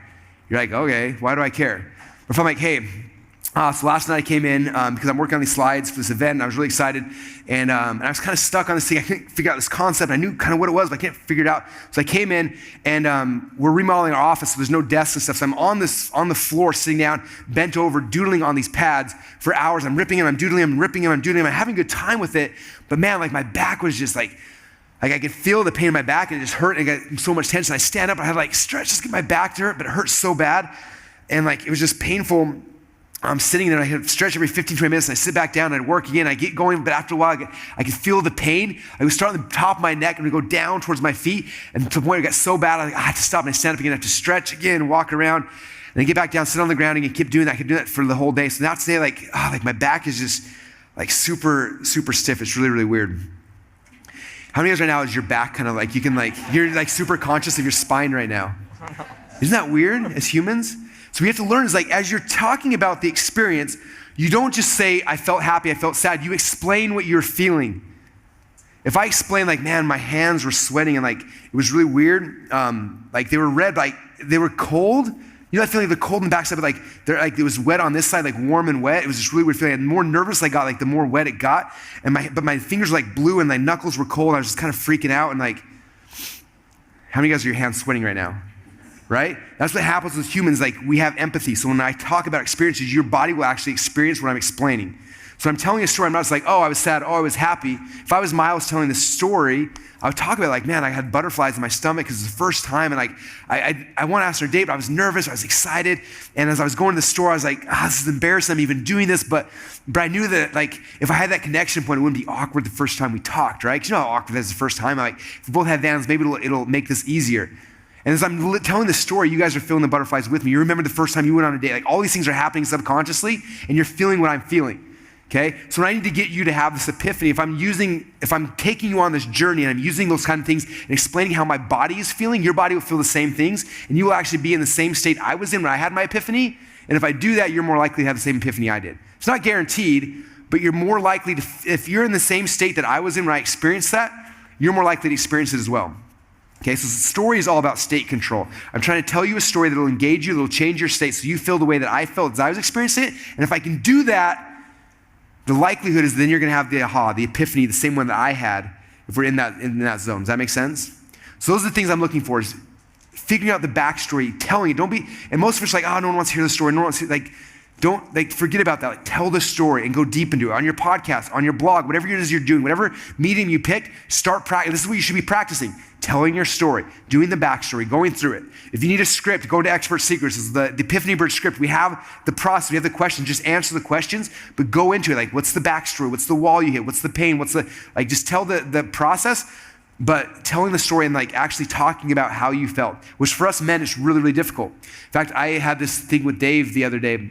Dave's been working really hard on storytelling, but Dave's also the manliest man ever. He literally, I don't know if you guys knew this, he had something happen in his back. We had no feelings in his feet for a year, and he's at my house there lifting weights, being tough, he's running around, all these things, and eventually he's getting to the point where it's getting worse and worse, so he can barely stand up. I'm like, are you okay? He's like, oh yeah, I feel great. I'm like, I don't think you do. I'm pretty sure you're messed up. And finally with the doctor, and he had some bone thing growing out, it's poking into his nerves, and he can barely feel anything, and they go in and cut it out and he's feeling better. But he's just I'm tough, I'm fine. And then I'm watching his stories, and one day I messaged him, Dave, I know why you're struggling with your stories. He's like, why? I'm like, you're too tough. You have to share your feelings. He's like, I don't tell anyone my feelings. I'm like, I know. If you want people to connect with you, you have to tell them your feelings. Tell them you're in pain. The reason why people connect with me is I complain about everything. Right? When I come in the office, people are gonna know if I'm tired or if I'm sad or if I'm happy or if I'm angry. I'm gonna tell them the reason why, and they're gonna connect with me, and Dave's just gonna walk in all tough and excited, right? Which is fun and exciting, but if you want people to connect with you, you gotta tell this, you gotta open up your feelings, which is hard. That's why we're testing this, that's why we're practicing, why we're publishing. We're getting more comfortable sharing it, and you're doing it more often, and you're doing it more often. The more you do it, eventually you realize, oh my gosh, these things I'm so scared about telling people is the exact reason why people are coming to me. Isn't that weird? The stuff that we're so scared of sharing, the stuff that we're vulnerable about, that we don't want to share, the things we don't want to open up, are the exact things that are going to bring our audience to us. Okay? So don't be afraid of it. Nick Bayerly said at the last Inner Circle meeting, he said that your mess becomes your message. And while we're in the middle of the mess, it's freaky and scary, we don't want to talk about it, but man, that will become your message. The more willing you are to open it up, the more people will come to you and more people's lives you'll be able to change, right? All right. Okay, I'm going to transition to the last piece here because it's going to tie a lot of these things together, hopefully, and then we'll break for lunch here in a second. Our hook story offer. So there is the doodle of what we doodled. If you want to take a picture of that. We're going to come back this weekend a lot over the potential products. So I want to make sure you guys are thinking through that. We're not going to take time right now, but start thinking what are the different pieces that I could create? What are all the byproducts? A lot of times when we're creating this, it's you create the thing, but what are the byproducts of the stuff you created, right? Liz Benny, when she launched her first webinar, she was teaching people social media, how to become a social media manager, right? So she created her product, which is the training course on it. And then she's like, what else? What should be all my bonuses? And I was like, well, what's the byproducts of all, of what you did? And most people think okay, this is gonna be a 6-hour training, this will be a 6-hour, and you're creating your offer just more stuff. Most of your people don't need more stuff. They don't need more training. In fact, one of the biggest things we found about this program when we launched initially, I gave you guys access to everything on planet Earth, right? That's probably the worst thing I could have done. Next year, I guarantee we're cutting out all that crap. We're giving you guys a very simple path where it's you can only listen to this right now, right? Because we're giving people everything. The last thing people need is more stuff, right? And that's a mistake I've made multiple times. And for Liz, she's like, I could do this and that. I'm like, no, don't create another course. I was like, what's the most valuable thing will be the byproducts of what you have created in the process of this thing, right? And the result you're trying to get for people. And she's like, well, as a social media manager, I paid a lawyer $3,000 to write contracts for me. I was like, that one piece of paper is more valuable than another 22-hour training to people. I paid a guy $3,000, he wrote a contract, I'll give you my contract, you can use for your clients. Boom. One piece of paper. Super valuable. Robbie Summers and I created a product called High Ticket Secrets back in the day. Okay? It's a $1,000 course. It's 2 pieces of paper. And Robbie talking about the 2 pieces of paper. That's it. $1,000 course, right? Those two pieces of paper are the sales script we use to sell hundreds of millions of dollars of things on the phone. Okay? It doesn't have to be this big thing. It's like the byproduct, what you're doing that's the magic, right? So think about like if you're trying to figure out what products you're creating, it's the byproduct of all the stuff that you're doing, right? Anyway, all right. So the last thing we'll talk about today, just to kind of tie some of these things we've been talking about together, is how do you start growing your show, right? You're publishing, you're putting this show out there. How are you going to start growing it? So I'm just going to show you guys this image here. This is really it, okay? When you start your show, and people ask sometimes, should I do an interview show? Should I just have me talking? How should I do it? And the answer is both. You should be doing both things, and there's a strategy behind all of them, right? I think initially when you first start a podcast or a blog or a Facebook Live, or whatever you're doing, it should be just you. It should be you telling your origin story. It should be you testing your material, you telling stories, you learning these things, like starting there and start doing things. And again, the goal of it at the end is to get some kind of result, right? I'm going to take you on the journey as I try to figure out this thing. Okay, my podcast, the Marketing Secrets thing, is my podcast, my journey of like me starting a software company to making it worth $1 billion, right? This is the journey I'm taking people on, what I'm learning every single step in the phase.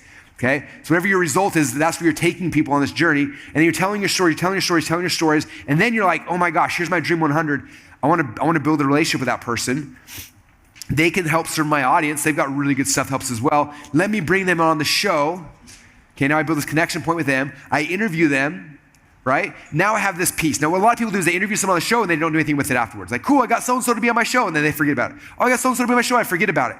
Okay, if you look at the people that do this very strategically, very, very well, every interview should like dramatically increase your show's following, right? For example, the other day, Mark Joyner, my very first mentor ever, I'm obviously a huge fan of his. I've been following him for years. He posted in his Facebook page like, hey, so-and-so just interviewed me, cool guy, you should check out my interview. I was like, I haven't listened to an interview from Mark for probably 5 or 6 years. So I was like, so I clicked on it, took me over to iTunes, I subscribed to this thing, I found Mark's interview, I listened to it. I listened to 90 minutes to this guy interviewing Mark, or excuse me, 60 minutes, this guy interviewing Mark, and I was like sucked back into Mark Joyner. I loved it. I was like, this guy, like, it was so cool to reconnect with one of my first mentors and hear him talk again. And now I'm subscribed to that guy's podcast. And every single day in my podcast feed, I see the new podcast coming in. Because he interviewed Mark, now I'm listening to his podcast. Never would have before. Never knew who he was from Adam prior to that. But now I'm subscribed to his show. Okay? When Mike Dillard launched the Self-Made Man podcast, he did a really, really good job of this. He was very strategic in who he picked along the thing, right? And it wasn't just like random people. He had like a journey he was taking people on. He's like, who's the first person that my customers need to hear? Who's the second? Who's the third? Who's the fourth? And then he'd interview the person, and it wasn't just interviewed and it followed away. He interviewed him. I know because I got interviewed on the show. He interviewed it, and then afterwards he made this really cool image of like me and him. It was like amazing and really, really good. And he sent it to me and a bunch of like social media links stuff. He's like, here, you don't have to promote this, but if you want to, here's all the assets to promote it. And I was like, oh my gosh, this stuff looks amazing. So I posted it on my Facebook fan page. I posted it on my Instagram. I posted it 4 or 5 places, and I just put a bunch of things out there. And he earned his way into my audience. He didn't pay me for that, but he gave me these cool assets, so I put it in, right? So he earned his way in. But the second thing he did is then he took those same assets he created, and then he logged into Instagram, Facebook, every single channel that I'm on, and then he marketed the fact that I was speaking to all of my audiences. Right? And for the next like 2 or 3 weeks, anybody who's a Russell Brunson fan saw me and Mike every single page, and tons of our friends and followers and fans started going to Mike's podcast and subscribing to the Self-Made Man and to hear my podcast, and now they're in the feed, now they're part of the show, and they hear it over and over and over and over again. Okay? So as you're growing the show, you're taking yourself on this journey, and I would strategically do this. Like, I think most of you guys know, like, if you're gonna get this result, what are the steps, right? Like in my world, I know if someone's gonna get a result, first I do, they gotta figure out who's their customer. They gotta figure out what are they selling, and they gotta figure out how to build a funnel and how to do a sales message and how to drive traffic. There's all these pieces in the customer journey, right? So I would figure out, okay, now that I know the different pieces in this customer journey, like I'm gonna talk about this 3 or 4 episodes, and maybe I'm gonna find who's someone that could provide value in that. I'm gonna bring that person in, boom, get the interview, so it helps people who are listening to the interview to be able to like learn that same topic from somebody else. And I'm going to take that to leverage it to grow my show. I'm going to go through the next 3 or 4 episodes of me talking about my thing, and then find the next person that can bring more value to what I'm talking about. Boom, use that to leverage the show and keep doing that. And what's going to happen is in the interim, I'm going to build tons of relationships with my Dream 100. I'm going to get my customers, my clients, and myself faster to our result. And it's going to grow my show and grow my platform so that at the end of 12 months from now, if you guys have been doing this for 12 months from now, you don't just have this static thing with like 3 followers. You actually have a thing that's thriving, that's growing. You have a following, people who are listening to you or watching you or reading you. You guys understand, like when people are following you in these situations, like you have access to them in their most intimate moments, right? think about a podcast. Like, when do people listen to a podcast? It's like they put it in when they're on the treadmill at the gym. Nothing else happening, they're listening to it. And like, you have full attention of their mind for an hour, right? And they're listening to the thing. Or they're driving and they're listening. Or they're home in bed and they can't fall asleep and they're listening. You have like full control of their brain. If someone's reading a blog post, it's not like they're doing 20 things at once. You can't do 20 things at once for blog posts. Like, they're there, they get a notification on the app, they stop everything in the world, they stop, and you have their mind share as they're reading the thing, right? Same thing Facebook Live, it digs up, you pop, like, it's amazing like what people give us their attention to. It's weird now, like, we'll put out a video, and it's maybe a 30-minute video, and then you can watch the back end, like how much view time, and I'm like, oh my gosh, like that video wasted 40 hours, or excuse me, not 40 hours, 40 years of time were wasted watching this video. If you took it like end to end, all human beings, like in a timeline, it's crazy. And people giving you that attention. So like this whole world, like traffic, sales, ascension, all these things we're talking about is all based on the attention that your customers are willing to give you. Okay. And so it's like, it's a sacred thing when you start thinking about like how many hours are invested in the stuff you're doing. Like just this room right now, we've been ongoing, how many?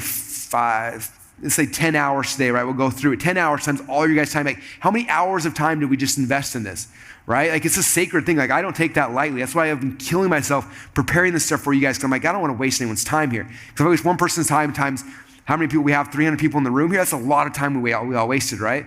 And so understand that as you're doing it, it's a huge service what people are giving you their attention, but at the same time, you have a chance to serve them every single time you're doing that, right? And so this is really how you should be looking strategic of growing your show, telling your stories, practicing your hooks, practicing your stories, putting out your things, testing your material, bringing in somebody who can emphasize what you talked about, then going back, doing it, re-bringing it back in. And Julie and I were kind of brainstorming some stuff before. She does this fascinating. This is really cool. Actually, you want to talk about your 12 months topics, things like that? Sure. You got the mic right there. This is how she kind of structured her content, which would fit in this concept very, very similar as well. Yeah, so for those of you guys who are like, I don't know what to talk about, I can't think of any topics. What I would do is take, let's just say Russell's show, sales funnels. I would first go on a piece of paper and write 12 subtopics to sales funnels. And so just shout them out. What would they be? Like ads, copy, design, offer creation, traffic, right? Like social media, all the things related to sales funnels. Write 12 topics. Then start with number 1 and write 4 little niche subtopics under that main one. So if you were like, okay, design. So then the 4 would be like, hey, good ad creatives. That would be one little one. Then the second one would be like, oh, the best landing pages. And then the third one would be like, the best sales pages and what have you. The fourth one would be like best e-covers for info products, right? And you write 4 little niche topics underneath those 12, and now you've got a year's worth of topics for a once-a-week show. And then you take that once-a-week show, you publish it, and then you can, what we call sawdust it, where you take all the little spin-off things off of it, and those can become Instagram captions, and those can become, Facebook posts and what have you. And there's no reason why you can't have a year's worth of shows in an hour, and I batch all my content, and I just run through and I record them all. I do it like Peng Joon style. Is he in the room? Yeah? Oh my God, his funnel hacking presentation was amazing. So anyway, that's how you come up with the topics for shows. Give a round of applause.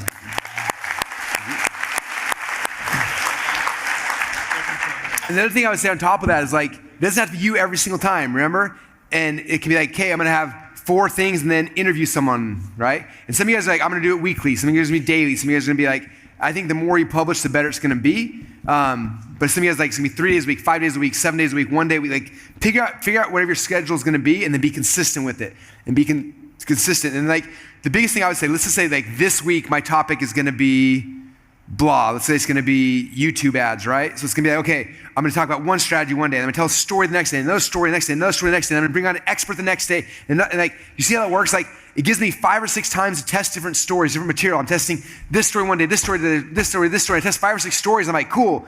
This week I did 5 or 6 stories all based on that topic. That's the one that nailed it. That's the one that people were freaking out about. That's when I felt the best when I was doing it. I know that story. Now I'm gonna remember that. Every time I talk about YouTube ads, that's the story I'm gonna tell. Okay? Prior to me telling my potato gun story, I had 5 or 6 different stories I told, right? My first product actually wasn't potato gun. My very first product was called Zip Brander. I told that story too, and guess what? Didn't land nearly as much as potato gun. For some reason, people were like, potato guns, are you serious? Like, that was the story that like connected people more. So I'm like, cool, that's the story I'm gonna tell. They're both true stories. I have multiple stories, but that was the one as I was telling it, and that's what I keep telling it over and over again, because I knew that of all the different hooks I tried to convince people of certain things, that's the one that landed the best, right? And it goes over and over and over again. Does that make sense? All right, so there's the path to start growing your guys' show.